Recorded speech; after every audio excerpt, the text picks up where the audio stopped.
Most people think paying cash for a car is the smartest financial decision you can make. After all, nobody likes debt. If you can walk into a dealership, hand over the money, and drive away without a monthly payment, it feels responsible. It feels safe. And honestly, that's exactly why so many people do it. But a few years ago, I started looking at this differently.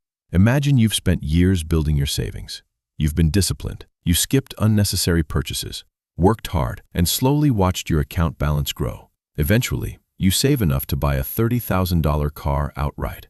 The day before the purchase, you had a car fund and a healthy savings account. The day after, most of that cash is gone and sitting in your driveway in the form of a vehicle that will likely be worth less every year from now on. That's the part most people never think about. The question isn't whether you can afford the car. The question is what else that money could have been doing. Because money isn't valuable just because you have it. It's valuable because of the options it gives you. When you spend a large amount of cash on a depreciating asset, you're giving up flexibility. You're giving up liquidity. You're giving up the ability to use that money somewhere else if life suddenly changes. And life changes more often than we expect. Maybe your company announces layoffs. Maybe rent increases. Maybe a family emergency appears out of nowhere. Maybe an opportunity comes along that requires capital. In those moments, having cash available can matter far more than owning a car without a payment. This is where many financially successful people think differently. Instead of asking, "How do I avoid debt at all costs?" they ask, "Where is my money most useful?" That's a completely different mindset. Let's say someone has enough cash to buy a car outright. They could write the check tomorrow. But instead, they choose to finance part of the purchase at a reasonable rate while keeping a significant amount of their cash invested, earning returns, or simply available for emergencies.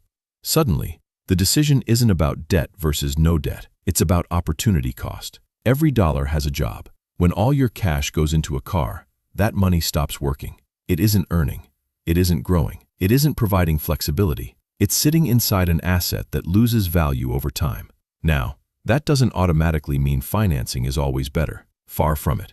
If a loan comes with a high interest rate or stretches your budget to the point where you're stressed every month, that's not a smart move either. The goal isn't to take on debt. The goal is to understand trade-offs. And that's what personal finance really is. Not a collection of rigid rules, but a series of trade-offs.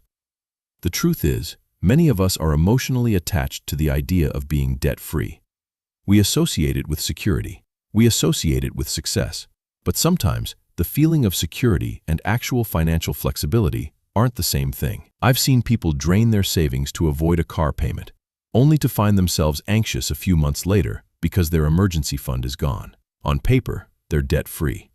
In reality, they're one unexpected expense away from financial stress. That's why I think the bigger lesson here has nothing to do with cars. It's about how we think about money. Most people view money as something to save. Wealthy people often view money as something to allocate. Every dollar is evaluated based on what it could do next. Could it provide flexibility? Could it generate returns? Could it create future opportunities? Once you start asking those questions, financial decisions become less emotional and more intentional. So, should you pay cash for your next car? Maybe. For some people, it's absolutely the right decision.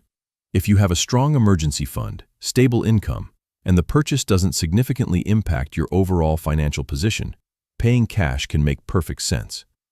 But don't do it simply because you've been told that's what smart people do.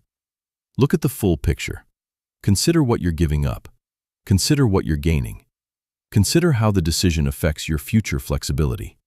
Because the smartest financial decision isn't always the one that feels the safest in the moment. Sometimes, it's the one that gives you the most options later. And in a world that's constantly changing, options are often more valuable than we realize.